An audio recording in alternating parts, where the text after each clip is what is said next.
Welcome to the Quiet Warrior Show, where we help top leaders find their pathway to incredible success and a lifetime of happiness. Here is your host, Tom Dutta, the Quiet Warrior. All right, everybody. Sometimes people ask me, who did you play guitar and do that solo yourself? And I say no. You know, I've been playing guitar everyone since I was a kid, but just for fun. But I had that done by a DJ, that intro music, and there's 7 layers of sound in there. And maybe one day I'll do a show just on what the heck does all that mean. And so I hope you like it. We're excited to have with us today a special guest, Michael Cowl Gordon. He's in the green room. I hit a button there, and you actually teased you, and you got a sense of he was sitting there, kind of like Santa Claus, waiting to come on and bring us some Christmas gifts. But we are going to talk about a lot of things today, but I want to tell you what we're doing. We're live streaming. Live streaming, if you're not aware, is the next generation of broadcasting. It's really, we're live. We're on LinkedIn, Facebook, YouTube, and Twitter. And if you're on the feed, you can watch us. There's a chat feature. We encourage you to put a question or two in there, make some comments, and maybe that'll end up on the screen as part of the final production. This will be produced as a international podcast, as a live stream YouTube video in the future. And I already see that we've got some people coming on and watching us. So thank you for being here. Now, usually I say other podcasters will pre-record intros of their guests and do it later and add it on. I'm going to do it differently. I asked Michael Gordon, I said, why did you want to be on my show? What's your gut punch? What's your story? And he wrote me something. I'm going to read it to you. He says, I've spent my medical career in the practice of addiction medicine. Although while in medical school, I didn't even think about this specialty one time. However, upon graduation from medical school, I had a mental health and family crisis, which interrupted my planned training in internal medicine. I spent years surviving and feeling sorry for myself. I sought relief through religion, first through a strict Jewish observance, and then I took a tour through Christianity. I first was involved with the Episcopalian denomination and the Roman Catholic approach. My family situation after 7 years resolved thanks to my wife exiting our marriage, and I know he'll talk about that. And during the 7-year period, several things happened that formed the basis of the success of the past 50 years of my life. 1, I completed training and opened a family practice of medicine. 2, I found a niche in working with alcoholics and their families. 3, although I ultimately did not find religion to be my answer, I did have a spiritual awakening and found myself believing in a higher power.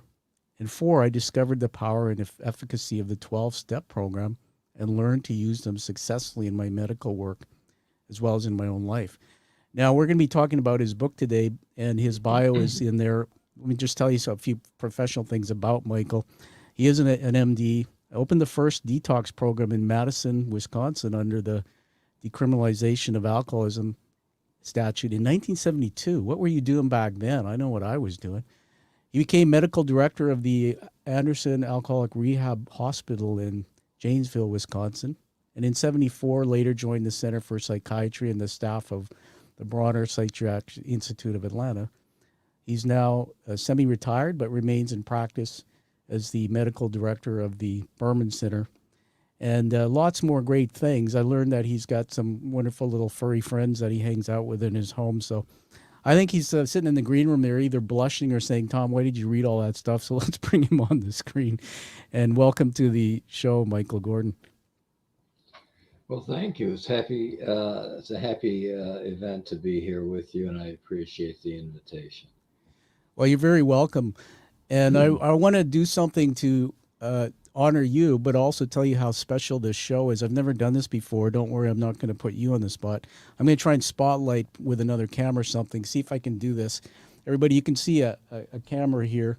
I'm going to try to turn it around. And I've never done this, but today is a first. That is a picture of my daddy. My daddy was 26 years in Alcoholics Anonymous, and he passed away sadly in January 2018. And so I love my dad, but everything that we're going to talk about today, sir, from you is a real gift. And I think there's going to be millions of people out there who are going to watch this episode. So let me just bring you back on screen. So, yeah, so I mean, I learned about you through your book. So have you got it there with you, the book? I do. Can you just hold it up? Let's take a look at that. All right, and just read the title. Read out the title for us. The title is The 12-Step Pathway, A Heroic Journey of Recovery. Aha, look at that. Dueling books. I got it here in stereo. Wow. And the cool thing is that Michael was so kind. He actually, one of the gifts, everyone, is when an author does publish a book, sometimes they'll sign it for you. He wrote something to me. You can see I've already marked it up. I'm going to reveal a review for you. And I'm going to make a shout out before we get into the conversation with you that everybody, authors work. I'm an author. We are not known. The way we get known is I'm going to ask you to please find Michael's book. It's online or at your favorite store. Go buy it. And then once you've read it, post a review, goodreads.com, amazon.com. That tells the world about it. It gets the bookstore sales reps excited. And so, Michael, let's start off a little bit about you. We're going to go into what's called Plato's Garden. Are you ready? I am. All right, so stand by. We're going to put something on screen here. And just let me pull this up. And there we go. All right, so you can see something on the screen there. And welcome to Plato's Garden. Now, this is a segment we've been doing for a while, and you can see a picture there. Now, Plato's Garden was, somewhere outside of Greece, and it supposedly is a place that Aristotle and Plato would hang out, and, they would just, there'd be a lot of wisdom and knowledge exchange there. I put a definition on the screen for those who are watching us. You can see this. Those who are on the podcast later, you'll have to listen. So Plato was an Athenian philosopher during the classical period in ancient Greece, founder of the Platonic school of thought and the academy. And the word academia, A-K-A-D-E-M-I, is from somebody named Academus. So this was the first institution, Michael, of higher learning in the Western world. Now, I've just started my doctoral degree at a university in London, and I'm blessed to be doing that. And there's 3 words that they've been teaching me: knowing, being, and doing. It's really a different way of thinking. You may know some of this, but I think we spend a lot of time just being, in our lives and what we're doing. But it's really looking deeper behind those things to find the threads of our stories and find out more about what the true meaning is. So here's where we get to have some fun together, Michael. We're going to call this the influences of context for today. So I've got 3 questions on the screen. And everyone, we're about storytelling, but the 3 questions are really designed for Michael and I to have, primarily for him to have an open conversation. So, Michael, why don't you read that first question out, and then I'll get you going into that. Sure. Number 1, macro. What was happening in the world around you that may have influenced your public works? All right, now I'm going to lead you a little bit because your life has been long, lots of wisdom. I was reading in the book, and I believe that there was a magic moment. I'm just going to look in the book here in the introduction. You went to your first AA clubhouse on Carroll Street in Madison, Wisconsin, to a meeting as a guest. It was November 1972. And would it be fair to say that the period, if we talk about the period that was the beginning of your public works, where you shifted into this whole journey of addiction and support through your work, would it have been around that period of time? Yes. Okay. So why don't you talk to us? What was happening in the macro world? Just talk about the world around you, any special events, things you can remember. Well, so let's talk about the addiction world. Things were changing, and people were starting to recognize that alcoholics were sick people as opposed to derelicts.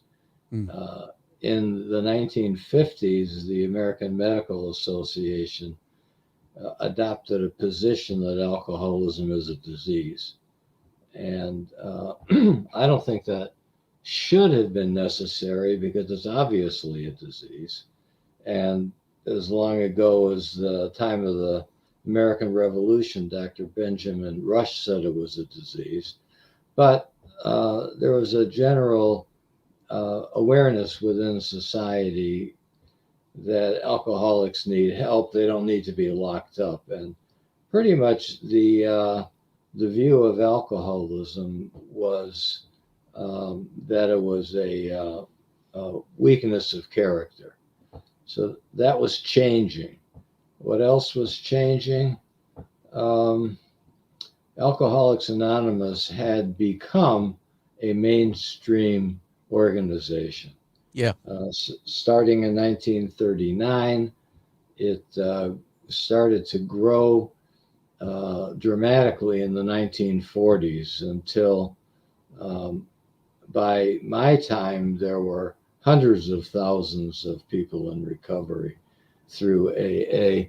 Bill Wilson, the main co-founder of AA, had just died the year before in 1971. Yeah. Yeah, I was one of the things I wanted to ask you is when you talk about alcoholism as uh, a disease versus what? What would the without that definition, what would it be? Would it have been considered? A moral weakness. Yeah, that was quite a striking remark, and I think everybody just again we're with Dr. Michael Cowl Gordon here. The word weakness of character. It's interesting when we talk about that. Can you take a look back in the world at that time, just macro, so not at the industry that you worked in, and if I was to say to you the leaders of the world at that time during that era, would you characterize the leaders of the world as having strong character? How did you see the world during that, say from 72 for that 20-year period? Well, you're asking me to think very hard, and I don't know what success I'm going to have with it. Yes, there were world leaders that I thought had great character, Yeah, and others who did not. Others who did not. For justice is a very important uh, quality to me, yeah, and um, I could name people who were very justice oriented and people who were much more interested in power and holding on to their power, acquiring and holding on to power at the expense of other people. So absolutely. that battle was going on. I think it's always gone on, and it's still going on. Let me read something from the introduction of the book, and then we'll get into question two. And by the way, you talk about it, thinking hard. Uh, Everybody, if you read when you read the book again, we'll talk more about the book. You are a hard thinker. There's no question about it from what I've read here. In the introduction, I just capture this. In the world in which we all now live, the hero is not called on to don a suit of armor, climb on a white horse, and slay an actual fire breathing dragon. Rather, the dragon we are called to slay is the inner dragon, an aspect of the self that is remarkably elusive and self destructive. The inner dragon, not even aware of its existence, and lasting his journey of discovering my own limitations. And why I brought that up is that I'm fascinated about your thoughts on leadership or leaders. I look back in history, in American history, and look at presidents. Gosh, it's a very high pressure world. Some of these leaders, and alcoholism plays into it. And as I was reading your book, I started thinking about that. I wonder in the quiet rooms uh, of places where leaders are making decisions that affect their lives, how many are struggling in desperation or how many are in AA? Just fascinating for me to think about and put that to the audience. Let's go to question number two. I'm going to read it out loud. Mezzo is really, Michael, it's the industry, in your industry, what was happening that might have influenced your work. So I'll just start it with this comment that your industry, I'm suggesting, would have been the medical profession. Just fill Sure. in that. So you were a doctor, or you're doing some things, and then what was going on in the industry to transform you in your direction? Well, it was going on. One thing that was happening as a result of alcoholism being decriminalized all over the country is that a requirement was set up to to take people, public inebriates, to treatment as opposed to jail. So detox facilities were opening up all over the country. The other thing that was happening is that group insurance was required to cover treatment of alcoholism. And Hmm. I know in Wisconsin it was a joke. The first coverage, I think Blue Cross allowed $500 a year of Wow. treatment for alcoholism. So Yeah. that's kind of remarkable. So that's one thing that was happening in my industry. Another thing, I was not acknowledged. My field of addiction medicine didn't have a name. Nobody called it addiction medicine. Yep. And my medical colleagues didn't see the value of referring patients to addiction medicine treatment. Hmm. It just didn't happen. So I would say in my first few years of treatment, um, I don't think I got one referral a year from medical colleagues. In fact, when we went into Janesville and set up the treatment program, one of the family doctors in Janesville made a complaint to the State Medical Society that he thought a scam was being perpetrated and wanted an investigation. Hmm. So that's what was happening in my industry. Did That it is, influence?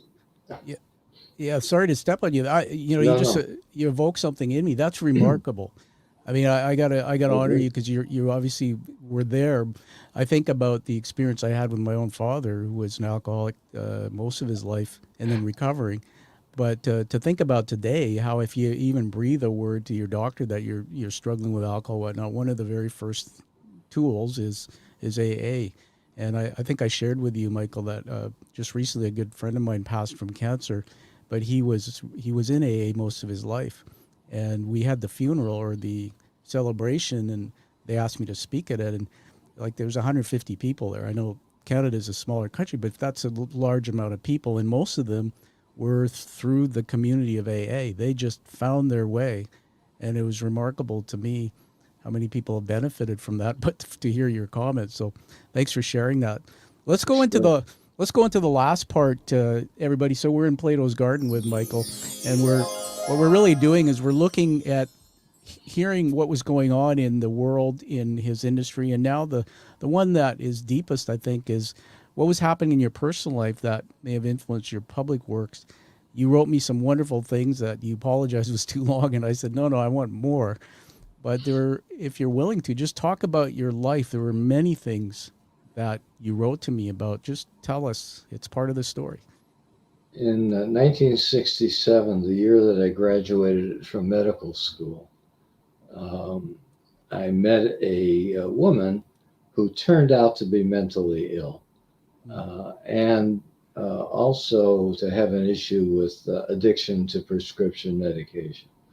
So while I had gone to Madison, we had gone to Madison for me to continue training after medical school.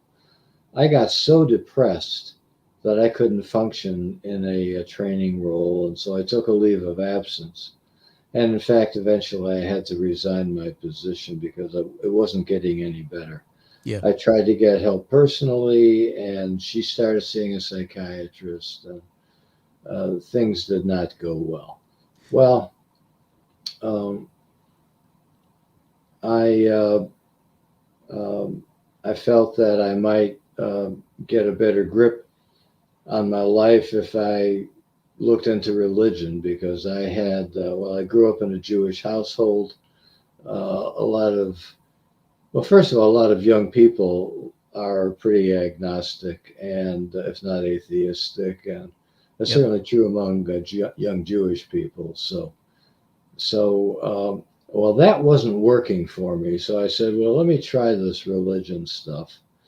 And I pursued the Jewish religion in a much more observant way for a couple of years. And it was interesting, but it didn't really improve the quality of my life at all. And so I said, well, this is not working. Let me pursue my wife's religion. She was Episcopalian. So I read the New Testament. I started going to church. I was baptized. And I tried that, and that didn't work either.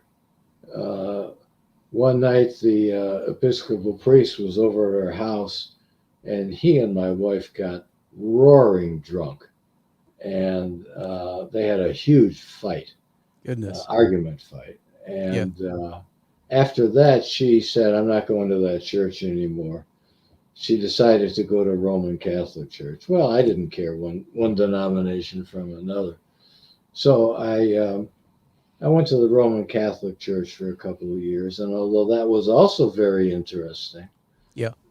it didn't do much for me in terms of the quality of my life. What did a great deal for me was two things. One, I got interested in alcoholism and was invited to AA, was educated about the 12 steps and about the recovery process.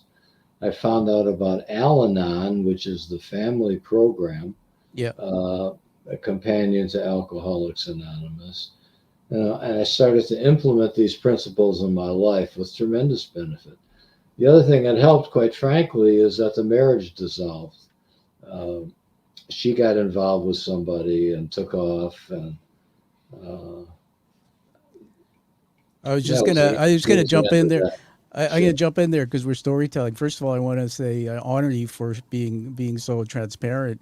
Everybody, this is leadership at its best. I mean, we're talking about humility. Michael's written the book, and many of the things that he talks about here that you've heard are also in the book. And so I recommend getting it. Hold that book up again there, Michael. I just happen to have it right here. All right, there it is. Say the title for us again. It says The 12-Step Pathway, A Heroic Journey of Recovery. Fantastic. I just gonna. I'm in the studio here, and I happen to have a wonderful copy of the book here, and I'm just gonna read something caught my attention when you were talking. I decided to dedicate my professional life to working with alcoholics where I could be useful. At the same time, combine the power of spirituality, not religion, with my medical training, and then you go on to say that it's really about identifying your own limitations through that process. I want to talk a bit about before we get into the nuts and bolts of the book, because everybody, this book's unique. It ties in the learnings of what Michael's found through AA, but also this thing called the hero's journey, which is based on another narrative. Which, congratulations! I've never read a book this way. I think it's the first of its kind. I think really this will be a book that'll be around for a long time. That's fascinating. The depression piece, and during the time where we were going through that, because I've had a brain injury at 18, and many people watch me know I went into depression quickly. Depression, everyone that I know the definition, Michael, you can add to it or correct me. When I went through therapy, was 2 or more weeks of sadness without a trigger. So sometimes your dog dies, your cat dies, and you feel sad, but if there's this feeling of despair and you can't figure it out, and that's what I started to feel, is because I cracked my head in a bathtub, and I really, my life stopped. And I was running a business and all these things you see me do today. And I had suicidal ideation, which was very complicated. And eventually I had to seek psychiatry. I still see a psychiatrist monthly, which, by the way, Michael, I always say get a checkup from the neck up. It's the best thing I ever did. This doctor of mine is part of my care team, and it's wonderful.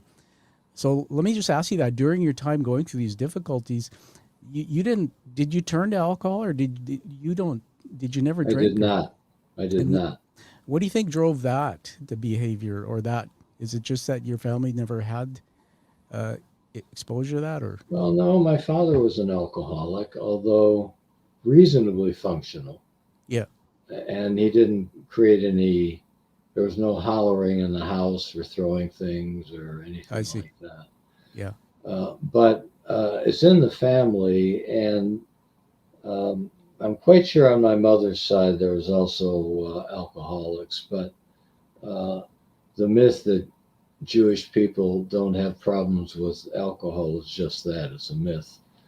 Uh, so no, I didn't, and well, I felt like I was hanging on by my fingernails wow. to controlling. Every day was a desperate day in which I was just trying to get by. Yeah, And I thought that if I drank any amount of alcohol, that would cause me to lose my grip. So I did, at that time, I did not drink. I see. Thank you for sharing that with us. Again, I shared with you, and my father was a pretty outrageous alcoholic in terms of it was started with he was born in Fiji, but it was started in the military, and he became a commanding officer. And the I was homeless at age 12. The whole family my dad pretty much destroyed everything in his life, which is part of the book that I love about this is you've written. People have given their stories, which you can tell us how they're written because they're actually beautiful. But as we wrap up in Plato's Garden here, let me just summarize a couple things. What everybody would it be fair to say, Michael, that the world around you defined, and it was changing, and then in the industry there were changes that were occurring that you mentioned to us, and it led you down the path of this new discovery through AA. You were invited as a guest, and then you dedicated your life to that. Would it be fair to say that you also saw something in AA that you felt you needed because of all these things in your life? Well, I certainly wanted it, and I probably thought that I needed it as well, but I didn't think I qualified.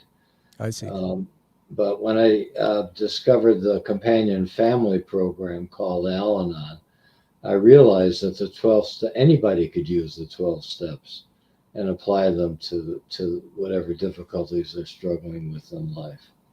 I see. Okay.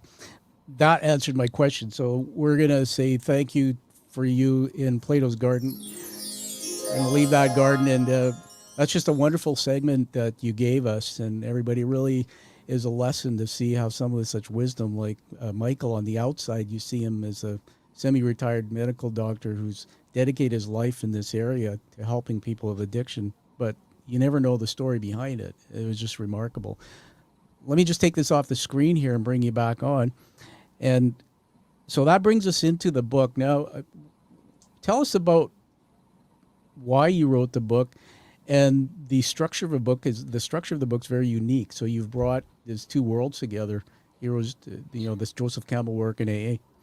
So the first question, why did I write the book? Well, two parts to that. The first part is that 25 or 30 years ago, I had a patient who was admitted to our treatment program. Our treatment program leased some beds to a Christian treatment program. And so they were applying wisdom and beliefs of the New Testament to mental health recovery, addiction recovery. But they didn't have their own doctors. They had their own other staff, but not their own doctors. So they were using our staff. And so I was assigned to one of these patients. I went to see him. His main agenda with me is to explain to me that he's not a Christian. I mean, this is not a problem for me, Yeah. but he wanted me to know why I was there, why he was there. He was there. He knew he needed help with his cocaine addiction. And he was at our particular program because his wife and her pastor wanted him to come to that program. Mm. Okay. So I said, well, what do you believe? He said, well, I'm a follower of Joseph Campbell. Have you heard of Joseph Campbell? I said, yes, I have. But I'm not as familiar as I might be with Joseph Campbell. So tell me what you believe.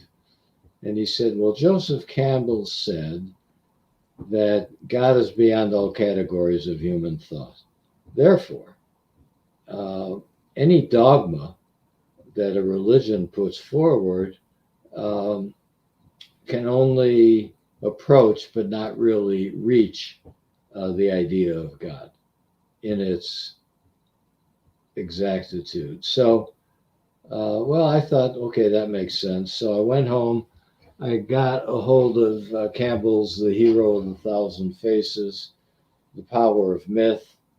And I found the actual quote, which was, eternity is beyond all categories of human thought.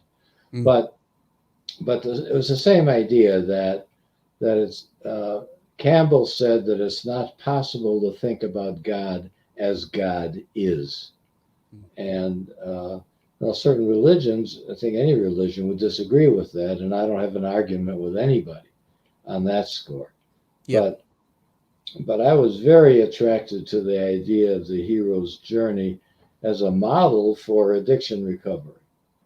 That's amazing. Everybody, we're talking to the author of the book, The 12-Step Pathway. Michael, in chapter 1, I'm just going to throw this out for you to talk about. It says a heroic journey, a quest for redemption and wholeness. Actually, if you can do me a favor, everybody loves to hear an author read a paragraph out of their book. Can you open it to page 7 and just read me the first paragraph there? I highlighted it because I thought it was worthy of getting you to talk about. The first paragraph. This is a book about becoming heroic. A hero faces great danger, overcomes incalculable odds, and accomplishes what would have been thought, especially by oneself, impossible to achieve. Considering the fear and pain that such a person must experience in such an adventure, it is a role that few would desire. Yet more of us find ourselves in circumstances demanding heroism than one might imagine. In fact, I suspect that people who are never called on to become heroic are in the minority, if they exist at all. Some, of course, are heroic on a grander scale, such that their names and life accomplishments are household knowledge. Thank you. What a gift. Thank you, Michael. Everybody, when you hear an author who's written the book, read it. It adds meaning. I'm just going to read a little bit from the next paragraph and then we'll talk about it. This is not a book for people who might want to become heroic someday. It's for people in the midst of a crisis whose very lives are threatened and who must decide if they are going to face their situation, survive, rise above themselves, and then share their newfound knowledge with others in need of salvation. Tell us more about this hero's journey and also just quickly who Joseph Campbell was for the audience. Joseph Campbell was a philosopher. He was a cultural anthropologist. He was a genius. He was greatly attracted to mythology. And in fact, he took the road less traveled because he abandoned his PhD program. Got books and went into the woods for 5 years and read them. So he was a remarkable guy. He wound up at Sarah Lawrence College in New York teaching, and he lectured about mythology and the heroic journey. And so he had the thesis that all societies have a heroic myth. And that myth informs them about who they are. It tells them why their own society is important. And it encourages them to face their own lives, knowing that the founder of their society was heroic. It's So fascinating. that's Joseph Campbell. Yeah, we'll put go ahead, continue. Yeah, so his life ended in 1983 or thereabouts. He was very popular in his lifetime.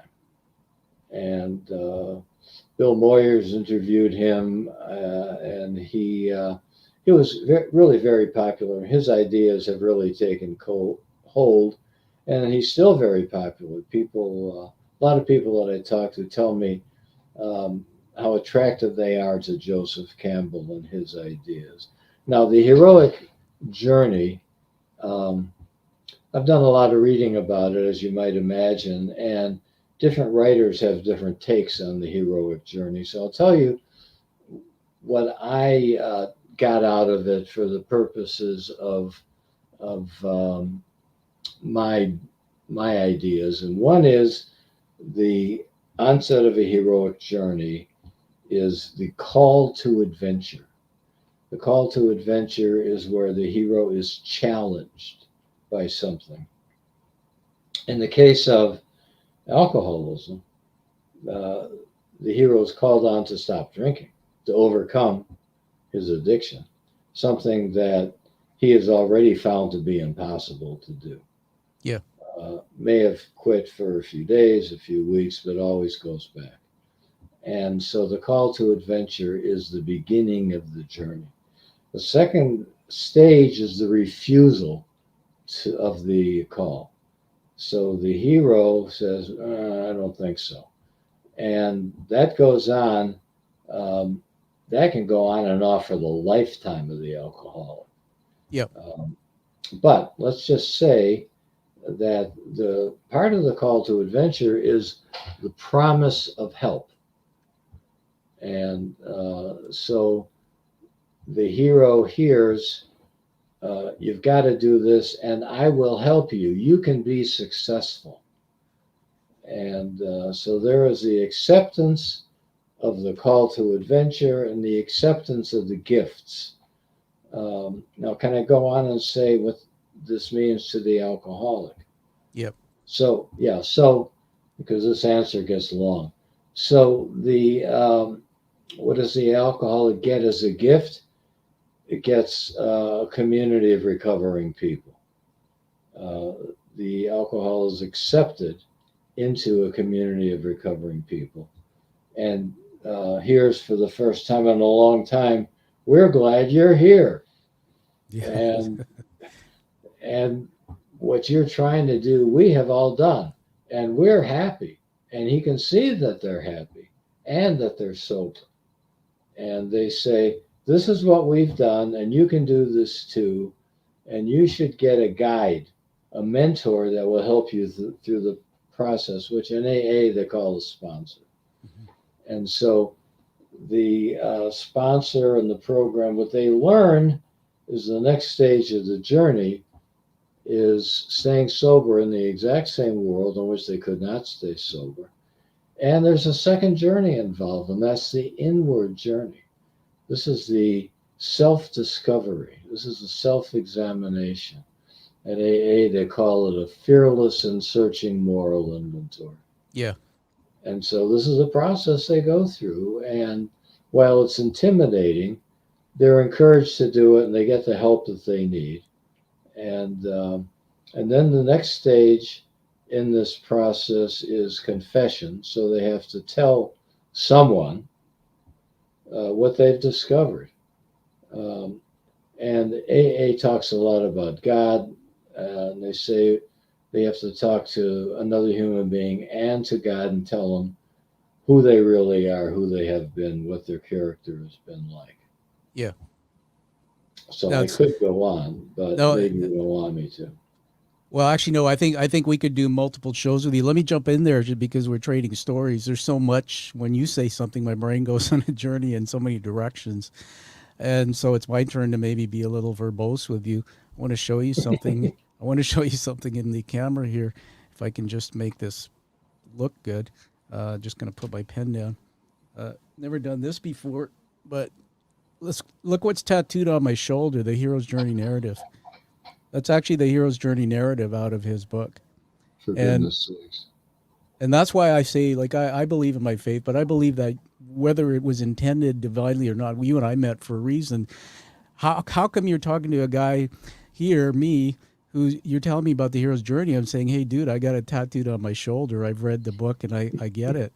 And this is remarkable because, like many of us, we discover things through the beauty of others. Excuse me. One of the things that you said, I wrote down in my paper here, was about sponsor, community, and there was some feeling of when you're in that community, you're accepted. People accept you. There's trust. Right. Dr. Gordon, I want to just say that one of my fascinations is neuroscience. You can see in the back there in my studio, I got a picture of a replica of a brain. I actually bought it and took it apart to try to figure out what was going on in my head.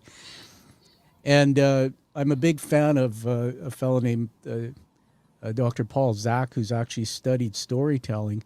And he studied in his lab, and he's written a book on this too. And what happens during storytelling, he suggests, is there's two brain chemicals that are released. One is cortisol, the most common ones, cortisol, and then oxytocin. And what's interesting is cortisol is, and I read this in your book, you're very up on neurotransmitters and all the way the brain works. So this is why you got to pick up his book, everyone. But in storytelling here, you're saying something to me. You're telling me the story. And what you don't realize is when you're talking about your life and your first challenges and things. I was getting this pit in my stomach because I was starting to go, oh my goodness, me too. Being through that, I kind of, and then there was a cortisol release, and I'm starting to feel some of this. I'm leaning in, I'm listening, what's coming next, but then there's fear. And that fear was being triggered. But then when you said some other things about your story, and you're starting to talk about how you're helping people, I'm going like, that guy's just like me. There's that oxytocin that's released, and there's that trust. Now that trust that I can trust you and I can tell you about things that I maybe wouldn't tell others. We can just pause for a minute because I'm going to edit that out, so we'll let that go to. Sorry about that. That's. I was going to say that's not your sponsor calling, but you don't have. You don't have one. I have a sponsor. You got to teach your cats to answer your phone. By the way, I was going to say something funny to you that do you think if cats could drink they would, and what habit do cats do that would be their version of an addiction? You can think about that one. But let's go back to what I was saying. So 3, 2, 1. That what I understand is people just want to fit in. They want to belong. And I was telling everyone, I was telling Michael that a good friend of mine just passed away from cancer at age 80. But he was lifelong in AA, just like my father was. And when I went to the celebration of life, there was 150 people in the audience, and they were all, many of them were coming up, and they were from this chapter of AA, they were from that chapter. And what happened with my own dad is I was estranged from him, Michael, most of my life since he left home. And something in your book I read, which I'll bring up in a few minutes with you, that triggered that story of my whole childhood over again. It was like I read one of the stories and went, oh my God, I thought I was the only one. And so I hadn't seen my dad, and then somehow I was brought to him at a Starbucks a few months before he died. And I missed him. I wanted him back in my life. We took that picture I showed you earlier. It was the last picture of him. And he was so happy. He said, I love you, son. He said, I release you. I'm so sorry. And he wanted to tell me that all his life. And Michael, that was the first time in my life that I'd ever remembered that my dad loved me. I think searching all my life for significance and being a CEO and awards and doing things, chasing something that was missing, I didn't understand as a child that he loved me because my brain didn't know the difference between his behavior. And I'm getting to a point here so we agreed to have coffee once a month, and I said, let's go slow, Dad. We took the selfie, we left, and then my mom phones in January and says, I'm sorry to tell you, your dad had a heart attack, and he passed.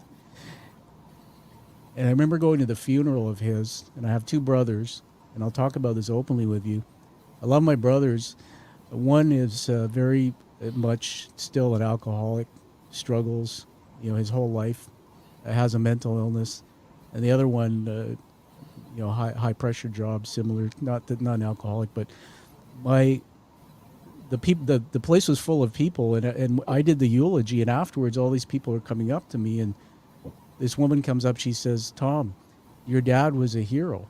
The exact words. He was a hero. He saved my daughter, and she's pointing to my daughter. And then these other people said, your dad talked about you all the time, and I heard things like your dad was a pillar in the community, and he helped so many, and he would go into prisons and help people, men's groups. And I went, are you talking about the same dad? Like my dad was a villain in my eyes as a child, but now I'm hearing he's a hero. And so it was that exact journey through 26 years, all the people he went out and helped because of the program in AA. And the sad part is I didn't go to one of his cakes. I didn't go to one of his meetings because I was so angry with him. But today, if I was to do it all over again, I would. The reason why I'm telling you that, Michael, and I'll finish with this because I know that was a lot, but it's in honor of the work you're doing because you bring it out. And if you bring it out of me, you're going to bring it out of anybody who reads your work. And this is helping me heal. If you could just go to page 41 in your book there.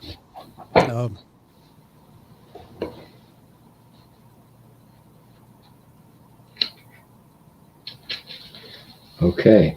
And so I'd like you to go down to the last paragraph there. First, just read the title at the top, and then where it says sometimes the call to adventure, read that paragraph right up to the boss who gave them one last chance. Just read that out loud for us. Well, I don't have that on page 41. Oh, 43. Sorry, 43. It's my eyes again. Right. And tell me when you're ready because I'm going to full screen you. We're going to put this in the Okay. videos. All right, so 3, 2, 1, go ahead. This is from chapter 4, entitled The Call to Adventure, steps 1, 2, and 3. It says sometimes the call to adventure can be dramatic and glorious, such as Moses being called by God from the burning bush. When alcoholics receive the call to adventure, though, you'll seldom hear harps or singing angels. Alcoholics receive the call when waking up on the bathroom floor in a pool of vomit, waking up in jail once again, not remembering just how they got there, or waking up in bed with a stranger who was also in the dark about the events that led to this disgraced condition. Or they receive the call when they are fired by the boss who gave them one last chance. I had a friend who received the call to adventure when he walked into his garage one morning to find the front end of his truck caved in and covered with blood. How had that happened? The last thing he remembered was being at a bar drinking with friends. Wow. In AA terminology, it is called hitting bottom. All right. Thank you. We honor you, everybody. That was read by the author, Michael Cowl Gordon, of his book, The 12-Step Pathway, a heroic journey of recovery. And I want to talk about that. My goodness. I mean, the beauty of this book is you've written it in a storytelling way, obviously, but I want to just pose this to the audience, Michael, that for all of you out there who never experienced alcoholism in your life growing up as a child or youth, and as Michael read that paragraph, especially the circumstances of someone, answering the call and all these things going on, think about how that made you feel. Think about how it's like it's a movie. There's no way that happens. So now I'm going to go back through that little paragraph you read, and I'm going to show you all the Me Too's in here, which totally opened me up. And it released something in me that made me better, Michael, just because you wrote this. So everyone, when it says that you seldom hear harps or singing angels, alcoholics receive the call when waking up on the bathroom floor. Let me just put this so you can see me in studio there. I'm reading in a pool of vomit. We would have drinking parties at home, 30, 40 people, 2, 3, 4 days. That's what my dad, he was a teacher educator, but that was my life growing up until as much as I can remember. We had people in our house lying on the floor in pools of vomit. I remember finding my father would come home at 2 in the morning. That was his general routine.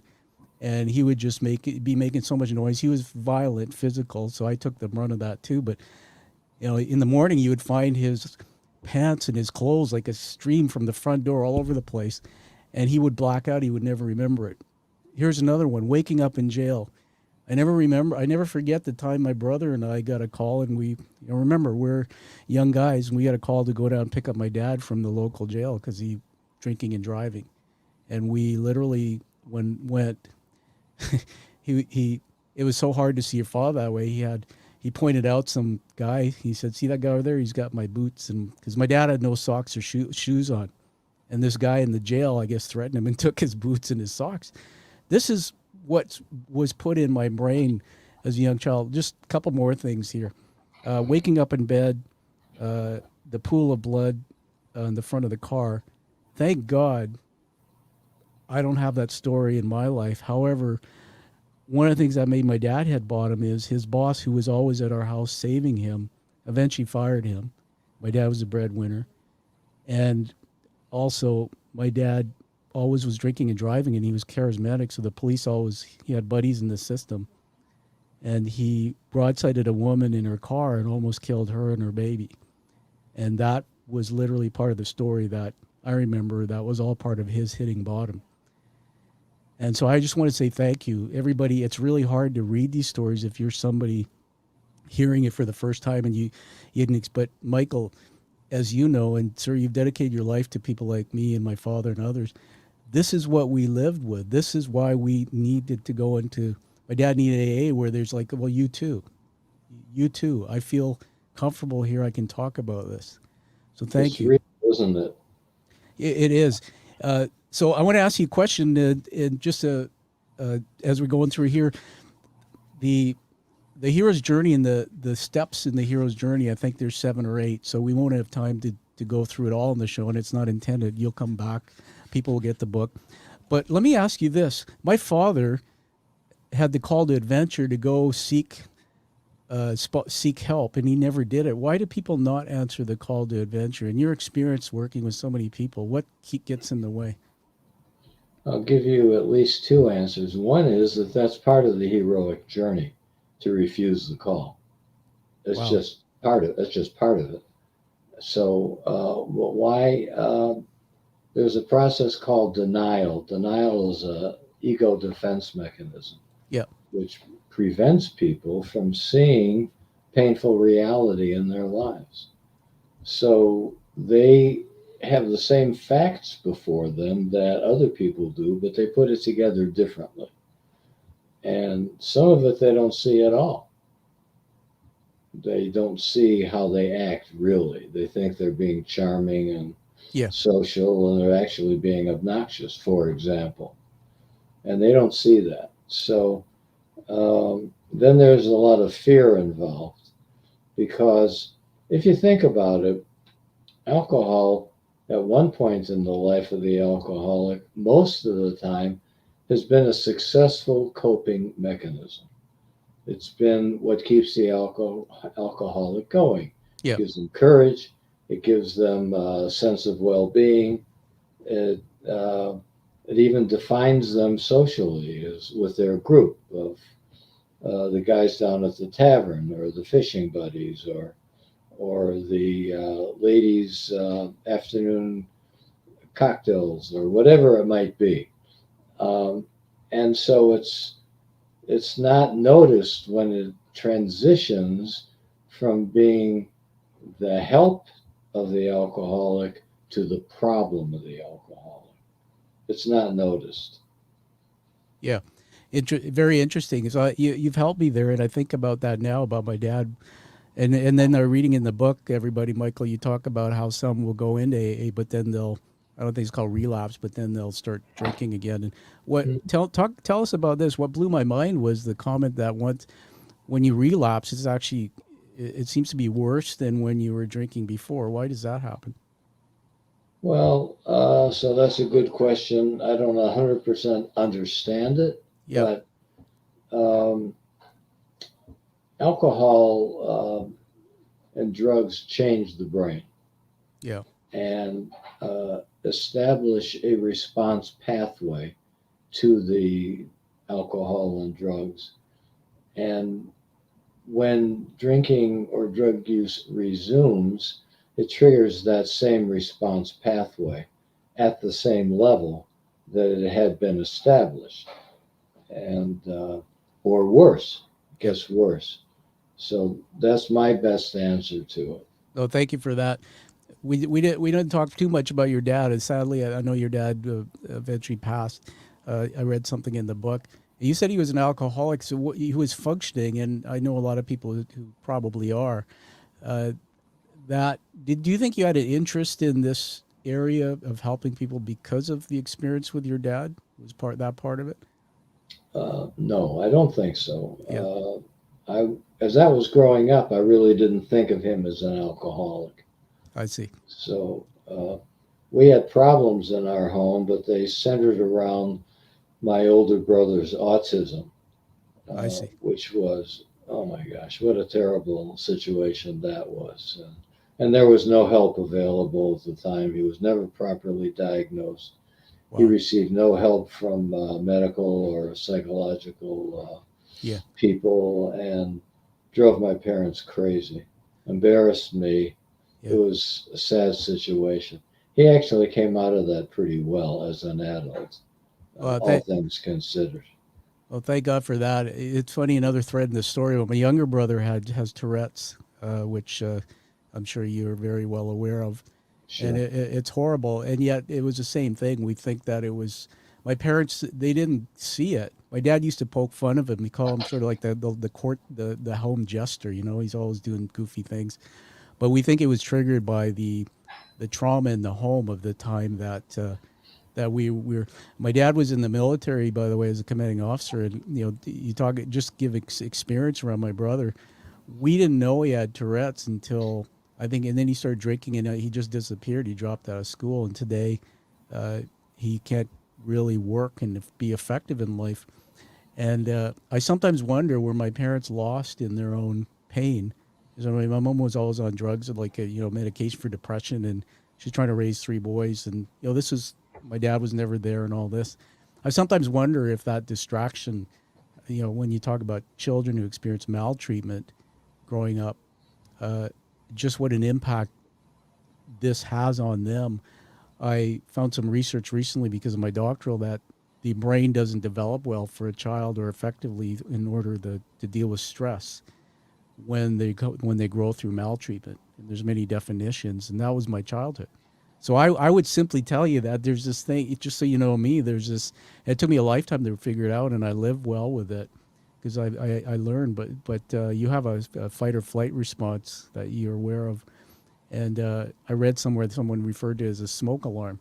So this fight-flight response is there because we're always looking for danger. Can we be safe?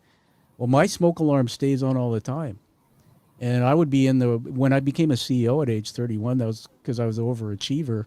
Michael, I would sit in rooms with people who were raising their voices or things happened. What my brain saw going on out there was danger all the time. And so this led my life. I was running away from my career and success at times, things like that. So thank you for writing this book, because some of the stories in it, just talk about that. You've written the hero's journey narrative and explained that connected to the AA process, but you've put some stories in there. Tell us about that. How was that done? I thought it would be important to have some storytelling as part of the book. And so I asked people, I told them what kind of a book I was writing. I asked them if they'd be willing to write their story. And most people said yes. Some of the people that said yes didn't actually do it. But I wound up with 8 stories. And I think they're excellent stories, and they portray in one way or another the disease of addiction and the heroic journey of recovery. Yeah. And at the end of the book, I analyze the stories, so I demonstrate in what way some of the points are made. And there's also a workbook at the end of the book, which helps people examine their own situation. Yeah, that's notable. When with the review I'm writing for you, I'm putting that down as one of the benefits of the book. Everybody, the workbook is towards the end, but it's a great tool, Michael, for helping. As I said, I just came from a place where 150 people were there that probably would want to have a tool like this. I think you need to write 2 more books. One is, and I'd be happy to give my story if you ever do it, is one is through the eyes of children and youth who become adults who live with alcoholics. That would be interesting to read because we always read stories of alcoholics, but I never read many stories of kids I'm not an alcoholic, although I've struggled with alcohol at times, using it to deal with pressure, stress. And the second one would be, if my cat was an alcoholic. We were just talking to everyone, and Michael's semi-retired, but how many cats do you have? We had 4 until about 2 weeks ago. We now have 3. Oh, I see. Our little girl, she basically died of old age. Yeah. Yeah. So for cats do seem to get high on catnip, some of them. Although I don't know that it disrupts their life in particular. I think there has to be some consequence of that.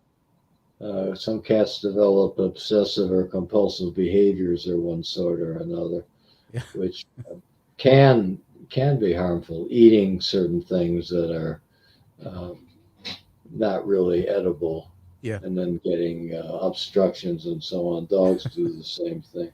Yeah. Wonderful that you love and value pets. I think that's a blessing to them. The part about the book itself and the structure, everybody, I just want to do another shout out. So Michael, can you hold that book up one last time? We're just going to put you on larger on the screen. Just read the title out again to us.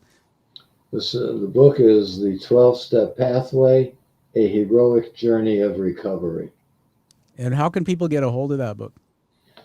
You can buy it wherever books are sold. Online, if you ask your local bookstore to get it for you, I'm sure they will. So I hope people read it. You know, I wrote it. This was a COVID book. I was confined to my home because of immune deficiency. I remember that. Yeah, so in 2020, I decided to write a book about this topic, and so it's a COVID book, really. Yeah. I want to just also say that because it was in the notes you sent me, and I'm sure you're fine with it. It was at 2019. You had a medical condition that was diagnosed. Right. Tell us about that and how you're doing. Well, I'm doing fine. I was diagnosed with a form of lymphoma in, I guess, April of 2019. Yeah. And I was told it's an aggressive form of lymphoma, and I went to Emory University Clinical Cancer Center. I met with a top specialist. They said, we'd like you to be in a study. I said, fine. So they're working me up for the study. They did a bone marrow biopsy, and they called me up and said, well, you also have multiple myeloma. Oh, goodness. And so I had two very serious forms of cancer without having the first symptom of either. I felt fine. And anyway, so I went through a few months of chemo. Then I went through a bone marrow transplant. And I'm in remission, and I've been in remission ever since. I'm on maintenance chemo, but it's just one tablet I take a day. It's nothing serious. I'm gonna have to edit that out. Did you catch that? I hit the wrong button, and here I am wanting to honor you with applause. You're in remission, and we laughed at you. So I thought the audience was applauding me. So. Well, we caught that too, but there was this one. Oh, well, yeah, cancer's pretty funny. That's how Canadians laugh, by the way. We say sorry and we laugh at everything, which is part of how we stay mentally healthy. Well, congratulations on that. That's another show about cancer. I've met so many people, probably more aware too, because I've never dealt with it personally with people in the last year or two that gone through that journey. So I think it's amazing. The 12-step program. I wanted to ask you one more question came to mind about Al-Anon. Who's it for? And, should I have been somebody who found that? Because I never really understood what it was. It's for the family members and loved ones of an alcoholic. Yep. Yes, you could have utilized it. You still could utilize it. Yeah. And it's an exact replica of the 12-step program of Alcoholics Anonymous. The 12 steps in Al-Anon differ from the 12 steps in AA in one word only. It's the same 12 steps. I see. That's good to know. I'd like to get a book and read some of that, because with the work I do, I come across a lot of people, children, youth, family members. Mm-hmm. There is one thing that's been on my mind about AA that I'd like to get an expert or somebody with your wisdom opinion on. You see, I always thought my dad struggled staying, because abstinence is it's like either here or here. So staying on track. And then when I slipped into my depression from my concussion, Michael, I took CBT, cognitive behavioral therapy. I did group therapy. I did everything. I started learning about the brain, and now I'm specialized in neuroscience. And somebody told me when I was looking for a counselor, don't go find somebody as a counselor who puts their head down, takes notes, and it just has you talk about your problems. And then I started thinking about these sayings that people say, you are what you talk about. And then the brain can't have a positive and negative thought at the same time. I understand, I think, but at the beginning of all AA meetings, and even at the funeral I was telling about, somebody in AA will say, my name is Tom Dutta, I'm an alcoholic. Why do we do that? Does that sort of suggest that what you said, it's a disease and you're always an alcoholic? Or is by focusing on it and going and hearing the problems over and over again, how do is that a rush? Are people connect to that, or how do you stay on track? I think you. I don't know if you understand what I'm trying to say. 'Cause I hear more than one question here. Yeah, go tell me what I'm trying to say. I don't know what you're trying to say. I guess what I'm trying to say is I've never been to an AA meeting, so is the meeting where you people just talk about their challenges all the time? Well, so some meetings have speakers where they tell their story, and Yeah, stories are very, very powerful for ways sure. of teaching. Yeah, And people can hear in the story something that they relate to themselves. So that's one type of meeting. Other type of meetings are discussions where somebody introduces a topic. yeah. The topic would have something to do with recovery, the 12 steps, maybe a topic like resentment, self pity, humility, something like that. And so there would be a discussion along those lines. I see. Um, I'm sure you could uh, go to an open meeting. There's two kinds of meetings, closed and open. And closed meetings are for only for alcoholics. Open meetings, anybody who has a legitimate interest can attend. And so you certainly could. I think that's wonderful. I'm very interested in that. One more quick story for me is I did a TED talk in 2020 called how leaders can lift the stigma of mental health, and I did that literally a year into my injury, and if you haven't seen it, I'd be honored if you looked at it and gave me some feedback. Okay. In trying to get my TED talk done, one of the topics I wanted to do was about forgiveness because my father had passed, and they didn't accept that as a topic that would work. So anyway, when I got my TED talk accepted, this guy calls me. His name's Ron. I won't tell you the last name, and he's in my Toastmasters public speaking group. But he also was involved with the TED stage that I was trying to get into. And he said, I didn't want to tell you this because it would have influenced you, Tom, because he's involved with the organization, and I'm involved with them too on a volunteer, Michael. He said, I knew your dad. And I was just floored. He goes, I knew your dad. And he said, your dad used to run the men's group and take us for meditation. And he said, Tom Miller was my dad's sponsor. He said, oh yeah, I know Tom Miller. And all of a sudden I'm going like, this is another fortuitous intersection in my life. Now this was 2020.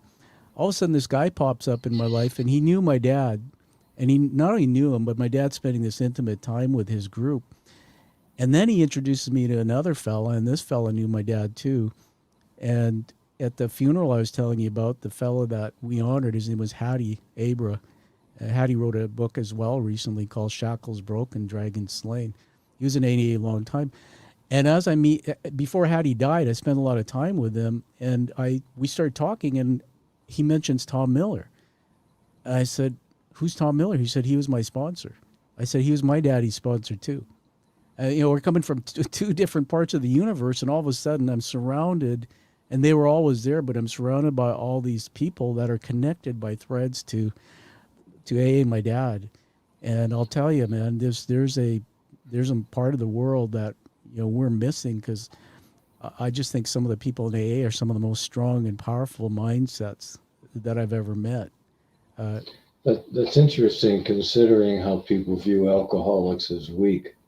Oh, now that I've learned, so by the way, everybody, Michael's book, get it, read it, review it. But now that I've learned by reading your book and all these things that happened only in the last few years, absolutely not. In fact, what I saw, Michael, and I know you know this from your patients, what I saw my dad have to do to stay off alcohol, I think people in AA are some of the most strongest people in the world, because there are people who have never come from maltreatment like I did, and they can't deal with the car, having a flat tire on their car. They get stressed out. But think about a life with addiction where you have to stay, you have to live with that. Just so you know, to honor my friend Hattie, his son passed of suicide. That was one of the contributing factors to his start beginning alcoholism. and he was in he was in Corrections Canada, which was the prison system helping. He became a counselor through AA. But he was telling me the same thing. He said, when I go into prisons, Tom, he said, half of the people in there, they're so angry. And, they've got all this stuff built up from their childhood, early years. The addictions are part of it. So it's amazing work you're doing here. Thanks. If I can comment on something you just said, talking about people putting so much effort into their recovery over an extended period of time and being of service to others. This is also part of the heroic journey. The last stage of the heroic journey is the return to the kingdom with the treasure. Yeah. You return home to your home community with whatever, as Joseph Campbell called it, a boon, whatever thing of value you have found that your community needs. And the community needs plenty of recovery and plenty of blessings. And Yeah. recovering alcoholics have a lot to offer, and they do so. They say selfishly in order to stay sober, but that's somewhat disingenuous because there's a real heart to give and Totally. to find what they have Yeah. and what they've discovered. Thank you for saying that. Those are great words. I mean, you talk about treasure. We got something for you as we're wrapping up in a few minutes about treasure. That's one of the things that came out at this celebration we were doing for my friend recently was I think I did have to speak. So I was really difficult for me to know what to say, but I just want to tell you this, that in the last 3 months after he was diagnosed with cancer, he went to the hospital and then eventually palliative. I went and I put this in my speech. I went and spent 3-4 days a week with him, and I never had that chance to do that with my own dad. And it was like he was my dad, and I was learning through him, and it was the most freeing thing. I would even say I love you every time I left, and we would do some interesting things together. I said at the funeral, I said, when somebody helps you, like Hattie had this fun thing. I went to his house first time when I met him just years ago, and he was a painter. So he was a counselor, 40 years in AA, as a painter, and he was full of life. And he had such a positive mindset, Michael. In fact, they called him Happy Hattie. And he was a war vet. He had polio. There's so much to him, but he was in my Toastmasters speaking group, and I would hear him speak about his life. And something crossed between us in the speaking group. I didn't know about his son and all that, and he started looking at me, and we connected. And so I go to his house, and he says, "Come, I'll show you my paintings." He's got paintings on the wall, and there's one that's a llama, the animal a llama. And this llama is big and tall, and its head's up. It's got big white bucky teeth, and it's smiling. And I said, "What's that?"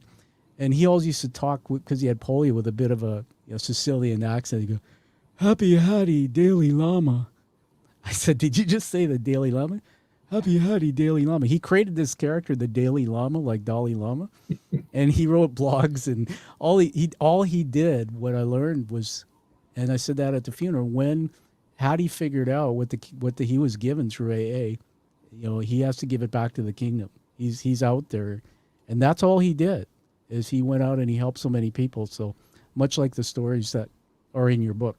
I want to honor you with something before we wrap up here.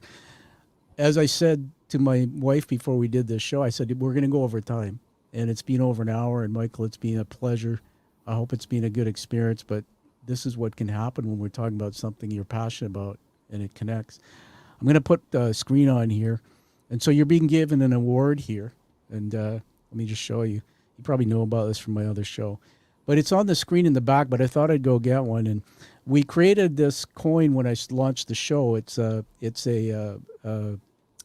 challenge coin. Have you heard of these? Yes. So AA has its different chips and coins, but these are used all around the world now. And they started in World War II, and soldiers would carry them to commit to each other in community. And they would have fun. If you didn't have yours, you bought drinks, etc. I wanted something that was unique, and that the people coming on the show, only the ones coming on the show who have gone through challenges and turned it into purpose, actually make it on the hero's journey narrative. So these are hand painted and crafted in the U.S.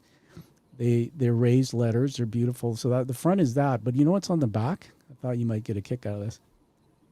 It's Joseph Campbell's Hero's Journey narrative. Fully illustrated. Who would have thought, huh? These were done in 2017, and there's about 45 a year that go out across the world. And so welcome to the Quiet Warrior community. You're officially now one of the Quiet Warriors. I'm honored. Thank you.